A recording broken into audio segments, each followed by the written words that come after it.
Hello friend, welcome to our channel The Nature Explore. আগের ভ্লগে দেখিয়েছি আমরা নীল আইল্যান্ড থেকে পোর্ট ব্লেয়ারে ফিরছি। আজকের ডেস্টিনেশন বারাটাং।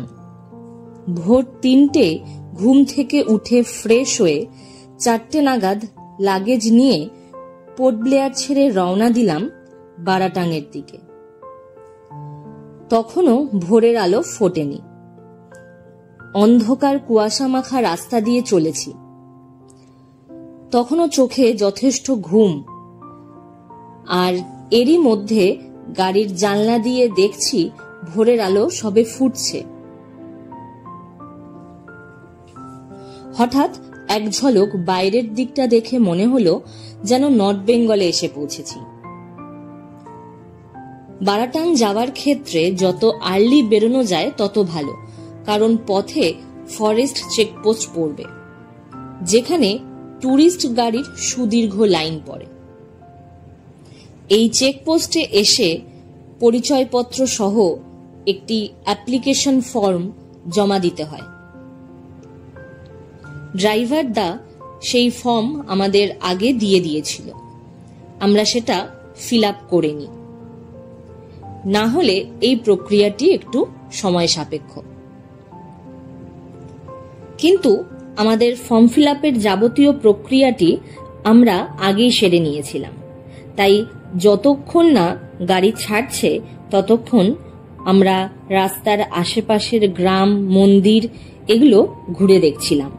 একটু যেতেই দেখি ওপরে রয়েছে একটি মন্দির, তাই দর্শনের কৌতূহলে সুদীর্ঘ সিঁড়ি ভেঙে কুয়াশার মধ্যে দিয়ে ওপরে উঠে এলাম। এটি রাম লক্ষ্মণ সীতামাতার একটা বিগ্রহ।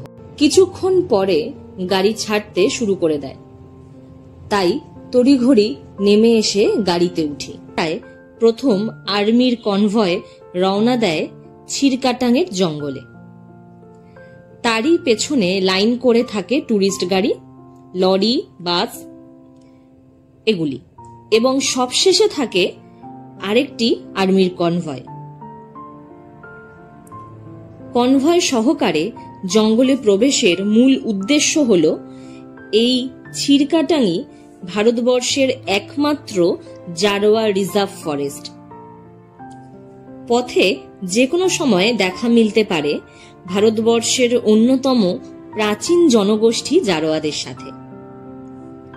প্রায় 50 কিমি দীর্ঘ গভীর জঙ্গল আচ্ছাদিত এই পথে যে কোনো প্রকার ছবি, ভিডিও তোলার ওপর রয়েছে কঠোর আইনি ব্যবস্থা ও জরিমানা, যে কারণেই প্রতিটি গাড়ির কাঁচ ছিল বন্ধ। প্রায় 1.5 ঘন্টা এই গভীর অরণ্যের মধ্যে দিয়ে যাওয়ার কোনো ভিডিও তাই তুলতে পারিনি। এই ভিডিওটা যেটা দেখছেন এটা অন্য এক জায়গার ভিডিওর সুবিধার্থে এটা অ্যাটাচ করলাম। যাওয়ার পথে 2-3 জায়গায় দেখলাম কিছু জারোয়া জনজাতির উপস্থিতি। লাকিলি আমরা তাদের দেখতে পেলাম এবং মনটা বেশ একটু আনন্দিতই হলো। দীর্ঘ বনের পথ শেষে এসে পৌঁছালাম জেটি ঘাটে। সেখান থেকে ট্যুরিস্ট গাড়ি সহ যাত্রীদের নিয়ে ভেসেল চলল ওই পারের বারাটাং জেটিতে। ওই যে দূরে ভেসেলটি দেখা যাচ্ছে, ওটা করেই আমরা আসলাম। যাত্রীরা সবাই নেমে পড়েছে, এবার সুমো, লরি, বাস এগুলো নামছে। বারাটাং জেটিতে এসে লাইমস্টোন কেভে যাব বলে স্পিড বোটের টিকিট কাটলাম। আপ ডাউন মিলে পার হেড 900 টাকা নিয়েছে। এখানে একটু ওয়েট করতে হবে আমাদের, নির্দিষ্ট স্পিড বোট না আসা পর্যন্ত। যারা ওই কেভে যাবেন না, এখানে বসে সময় অনায়াসে কাটিয়েই দিতে পারে।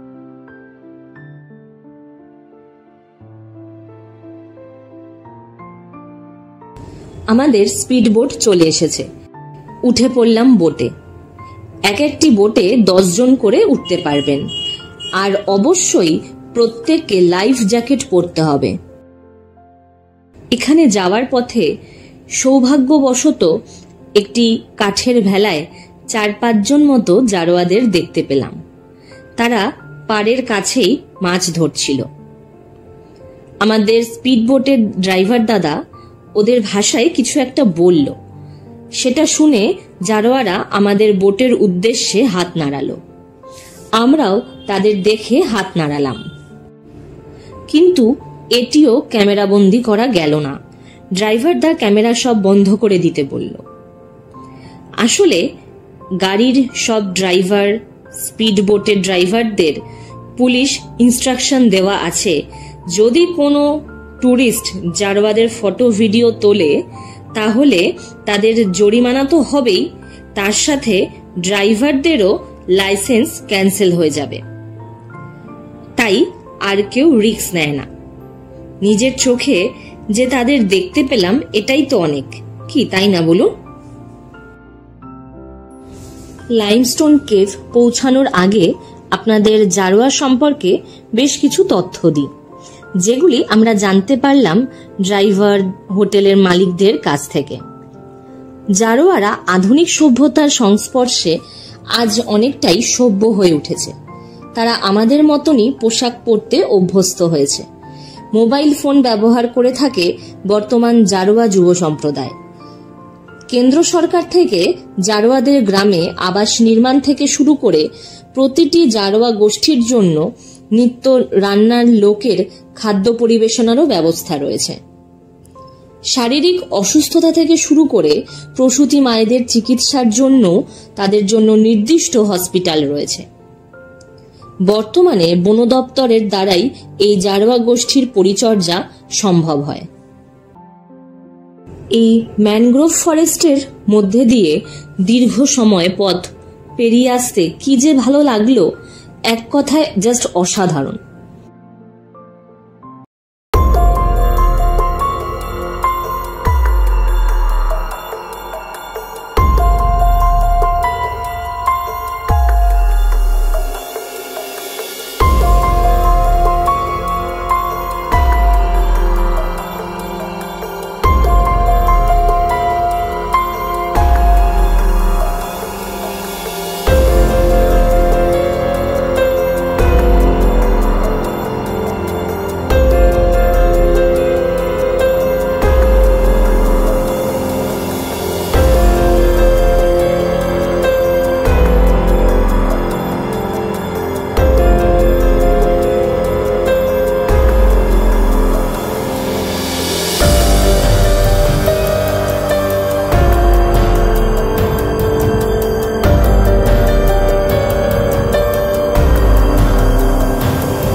ড্রাইভারের নাম অবশ্যই কিন্তু মনে রাখতে হবে।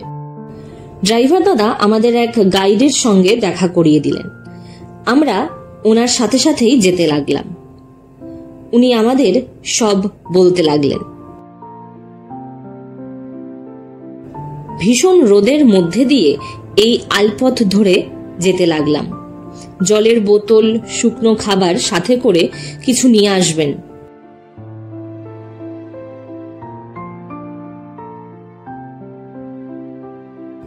এই ছোট্ট গ্রামে কয়েকটি বসতি আছে।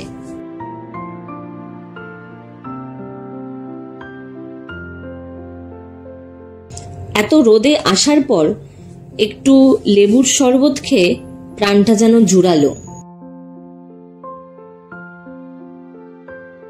সামনেই দেখলাম কয়েকশো বছরের পুরনো সুদীর্ঘ একটি দারুচিনির গাছ এবং তার শিকড়ের ভাস্কর্য। এবার আমরা ধীরে ধীরে চুনা পাথরের গুহায় প্রবেশ করতে লাগলাম। সমগ্র গুহাটি প্রায় 100 মিটারের মতো। গুহার প্রথম 60 মিটার চুনাপাথরের সাথে অ্যাসিড মিশ্রিত জলের বিক্রিয়া প্রায় থেমে গেছে, কিন্তু শেষ 40 মিটার গুহার ভিতরে কার্বনেশন প্রক্রিয়া এখনো সক্রিয় আছে, যার ফলে ক্যালসিয়াম কার্বনেটের বিভিন্ন ভূদৃশ্য গুহার মেঝেতে, দুই পার্শ্বে এবং ছাদে ঝুলন্ত অবস্থায় অপরূপ ভাস্কর্য সৃষ্টি করেছে। চুনাপাথরের গুহার সবচেয়ে আকর্ষণ হল আলো আঁধারির মধ্যে লুকোচুরি এবং গুহার ভেতরে এক অদ্ভুত শীতলতার অনুভূতি।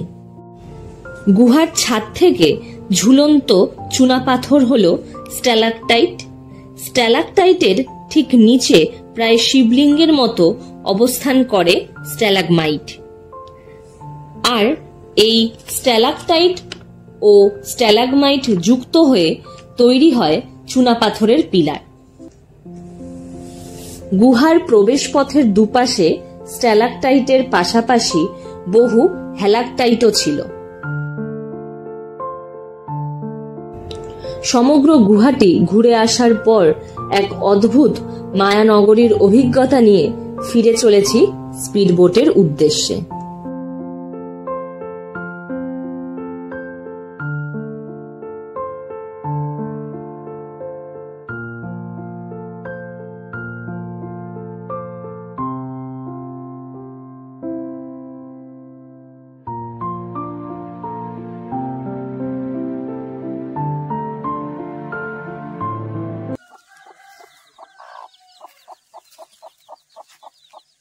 বলছি ডিম পারবে, তার বলছি এটা তো মোরগ।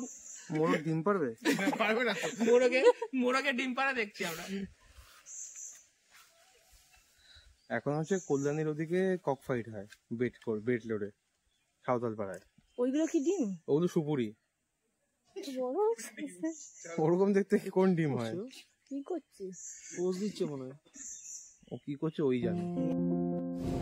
আবার সেই একই পথ ধরে ফিরে আসলাম।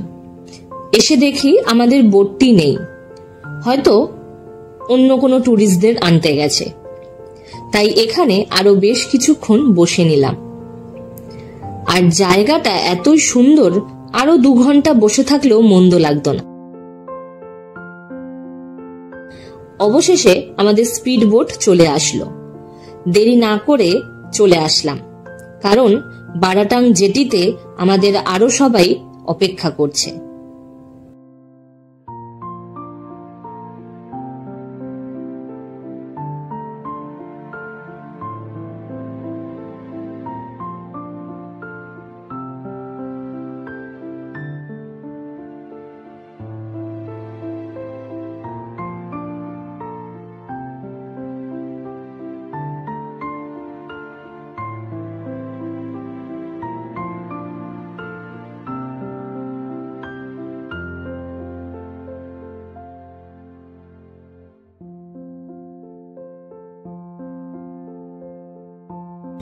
এবার আমরা বারাটাং জেটিতে এসে গাড়ি করে রওনা দিলাম মাড ভলক্যানো দেখতে। ভারতবর্ষে আন্দামানেই 11টি মাড ভলক্যানো রয়েছে, যার মধ্যে 8টি রয়েছে এই বারাটাঙে। মাড ভলক্যানো হল ছোট ছোট কাদাময় জ্বালামুখ, যা মাটির নিচের জৈব বিয়োজনের ফলে প্রাকৃতিক গ্যাস নির্গত হওয়ায় কাদা আগ্নেয়গিরির মতো বাইরে বেরিয়ে আসে।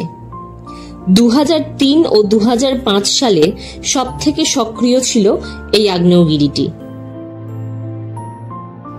যাদের হাতে সময় কম থাকবে তারা আবার দুপুর 3টে নাগাদ লাস্ট ভেসেলে করে, সকালে যেমন করে এসেছি ওভাবেই ওই পথ ধরে পোর্ট ব্লেয়ারের উদ্দেশ্যে ফিরে এসে 5 থেকে 6 দিনের ট্যুর কমপ্লিট করতে পারেন।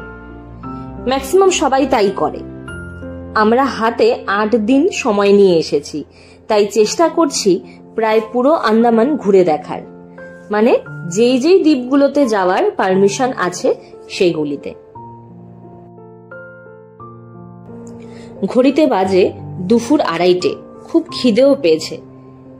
সেই কোন সকালে একটু খেয়েছি। রাস্তার ধারে একটা হোটেলে খেয়ে নিলাম। এত খিদে পেয়েছিল আর সেই খাওয়ার ভিডিও করতে পারিনি। দুপুরের খাওয়ার পর একটু দই খেয়ে শরীরকে ঠান্ডা করলাম। তারপর বিকেল 4টের সময় রঙ্গতের হোটেলে এসে পৌঁছালাম।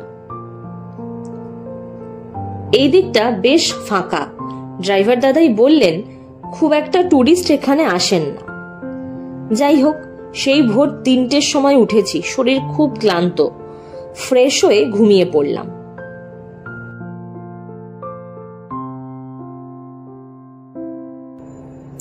রাত 8টায় চা সিঙ্গারা খেয়ে হোটেলের বাইরেটা একটু ঘুরে দেখলাম। তারপর ওই গাড়ি করেই কাছাকাছি একটা হোটেলে ডিনার করলাম। আবার রুমে চলে আসলাম।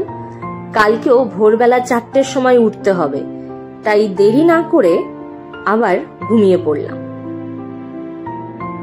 এই ব্লগটা এখানেই শেষ করলাম। ভিডিওটি দেখে ভালো লাগলে লাইক, কমেন্ট, শেয়ার করবেন এবং চ্যানেলটিকে সাবস্ক্রাইব করে আমার পাশে থাকবেন। Thank you.